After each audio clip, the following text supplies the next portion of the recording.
करते हैं 9 नंबर की राशि धनु राशि के जातकों के बारे में। धनु राशि वालों, अगर मैं आपसे बिल्कुल सीधी बात करूं तो साल 2026 की शुरुआत आपके लिए कैसे इम्तिहान जैसी रही, जहां पर अंदर ही अंदर मन एक जगह टिक नहीं पाता था, क्योंकि साल के बिल्कुल आरंभ में आपके जीवन के स्वामी यानी आपकी राशि के मालिक देवगुरु बृहस्पति वक्री होकर आपके सप्तम भाव में बैठे हुए हैं। और जब कोई ग्रह वक्री होता है तो वो अपनी शक्ति कमजोर नहीं करता, बल्कि उसे अजीब तरीके से यूज करता है। इसलिए रिश्तों से जुड़ा हर विचार, हर अनस्पोकन एक्सपेक्टेशन, हर छोटी सी बात आपके दिमाग में बार बार घूमती रही। साथ ही साथ दोस्तों को लेकर, कलीग्स को लेकर, भाई बहनों को लेकर इवन गलतफहमियां भी हुई और शुरुआती महीनों में सर्दी खांसी जैसी छोटी हेल्थ प्रॉब्लम्स ने भी आपको परेशान किया। अगर हम 2026 के पहले हाफ को समझें तो ये पूरा जो पहला हाफ था ये आपको रिश्तों के जरिए, चुनौतियों के जरिए खुद को समझने का जरिया बना रहा था। ज्यादा मैच्योर इंसान बनाने के लिए ये साल शुरुआत हुई थी। अब देखिए फरवरी आते आते आपका दूसरे भाव यानी कि पैसा और परिवार दोनों एक साथ एक्टिव हुआ और बीच में आप एक अजीब सी खींचातानी महसूस करने लग गए, जहां पर एक तरफ ऑफिस की जिम्मेदारियां, प्रोफेशनल लाइफ, दूसरी तरफ घर की जिम्मेदारियां, घर की उम्मीदें जो उन्होंने आपसे लगाई हैं, दोनों आपको अलग अलग दिशा में खींच रही होंगी। कई बार शांति बनाए रखने के लिए आपको थोड़ा डिप्लोमेटिक भी होना पड़ा, थोड़ी बात घुमा कर कहनी पड़ी। और हाँ, इस महीने यानी फरवरी मार्च के महीने में आपने पाया कि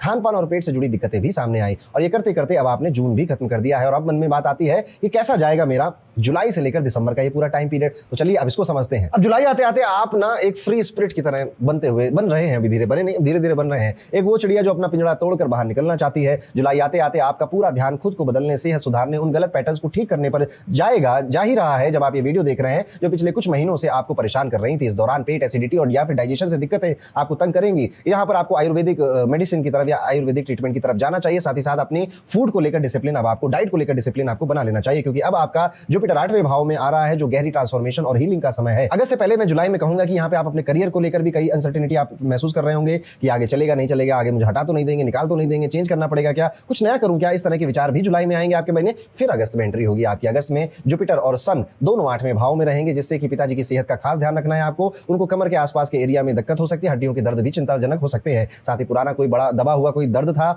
या पुराना कोई दबा हुआ पिताजी की लाइफ में कोई झगड़ा था, वो भी दोबारा बाहर उठकर आ सकता है। और महिलाओं के साथ आपका जो संबंध है, खासकर अपने ऑफिस में फीमेल कलीग्स के साथ बातचीत थोड़ा संभल कर ही करिएगा। इवन चैट कर रहे हैं, मेल लिख रहे हैं ना, तो कोई गुस्से में कुछ नहीं बोलना। Be professional and be very very humble and विनम्र। जब आप फीमेल कलीग से बात कर रहे हैं, अगर आप महिला हैं तो भी मैं कह रहा हूं फीमेल कलीग से जब आप बात कर रहे हैं तो बहुत ध्यान रखिएगा, यहाँ पर आपको गड़बड़ी कर सकते हैं वो लोग। बात करें सैलरी या इंक्रीमेंट की, तो यहाँ पर थोड़ी सी देर से आपकी सैलरी मिलती हुई नजर आ रही है, या फिर जितना आपने सोचा था उसमें थोड़ी सैलरी कटती हुई नजर आ रही है। तो बस ये दो चीजों का ध्यान आपको अगस्त में रखना है। अदरवाइज जुलाई में जो आपका थीम स्टार्ट हुआ था, चीजें बदलनी है, वो अगस्त में कंटिन्यू होगा और अगस्त खत्म होने के बाद सितंबर में आप आ जाएंगे। सितंबर में कहूंगा कि थोड़ा सा इमेज सेंसिटिव महीना है, जहां आप अपनी इज्जत और अपने नाम बचाने के चक्कर में जरूरत से ज्यादा एग्रेसिव हो रहे हैं, जरूरत से ज्यादा बोलने लग रहे हैं। पर याद रखिएगा, गुस्सा आपके ही खिलाफ जाने वाला। अगर आप एंग्री है, फ्रस्ट्रेटेड है, गुस्सा है, कहीं पर भी आप गुस्सा निकालेंगे वो आपके ऊपर ही बैकफायर करने वाला है। तो शांत रहिए, सेहत का ध्यान दीजिए और यहाँ पर आपको भगवान सूर्य की आराधना शुरू कर देनी चाहिए। सितंबर में आपको जो और ध्यान देने वाली बात है वो ये है कि इस टाइम पीरियड में चीजें खोती हुई नजर आती है और महंगी महंगी चीजें खो रही हैं आपके हाथ से, आपकी कोई ज्वेलरी, आपका मोबाइल, लैपटॉप। इसलिए इनको भी बहुत ज्यादा घर से बाहर नहीं ले जाना, बहुत ज्यादा कैश घर से बाहर लेकर नहीं जाना, और अगर डॉक्यूमेंट्स घर से बाहर लेकर जा रहे हैं तो केयरफुल रहिएगा। अक्टूबर एक ऐसा महीना है जहां पर मैं आपसे कह रहा हूं कि कोई भी बड़ा फैसला, चाहे वो करियर का हो, रिश्तों का हो, जल्दबाजी में बिल्कुल मत लेना। ये डिसीजन गलत कराएगा, क्योंकि राहु का प्रकोप इस महीने में सबसे ज्यादा आपकी राशि पर है, क्योंकि इस समय ग्रह ऐसा योग बना रहे हैं राहु का, जैसा मैंने बताया, कि जहां में आवेश आता है, क्या करके दिखाते हैं, एक फैसला जो लंबे टाइम तक था, भारी भारी फैसले हम ले रहे हैं, गड़बड़ हो जाएगी। इसलिए इस महीने सिर्फ शांति, सब्र और समझदारी से आगे बढ़िए।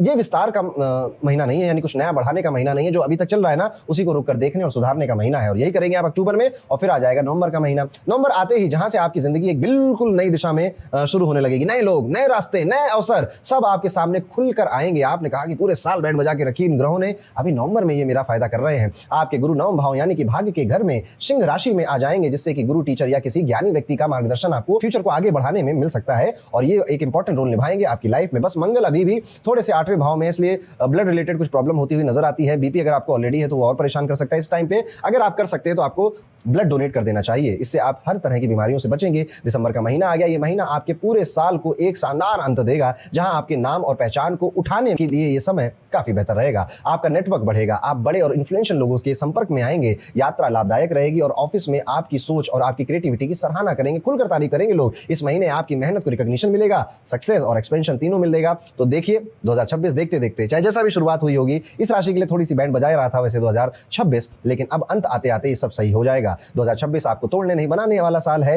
हर रुकावट असल में एक सीधी तौर पे आपको एक सलाह है कि अभी भी चीज परफेक्ट तरीके से नहीं हो रही है और बेहतर हो सकती है। इस साल आप ज्यादा मैच्योर बने, ज्यादा क्लियर हुए, ज्यादा आपने अपने आप को अपग्रेड करा, नए लोगों से मिले, नए मार्गदर्शन लिए, नई चीजें सीखी आपने, और इस साल का अंत भी आप देखिएगा कि भगवान की दया से वो बहुत ज्यादा शानदार रहेगा। कुछ उपाय हैं जो कि इस राशि को जरूर करने चाहिए, वो मैं इसके जस्ट बाद अपलोड होने वाले वीडियो में बताऊंगा। बताऊंगा, इसलिए वो वीडियो आप जरूर देखिएगा, क्योंकि वहां पर जो रेमेडीज है वो आने वाले 6 महीनों को आपके लिए बेहतर बना देंगे। तो ये था दोस्तों, कैसा जाएगा धनु राशि के सभी जातकों के लिए आने वाला बचा हुआ आधा साल। अब हम चलते हैं अपने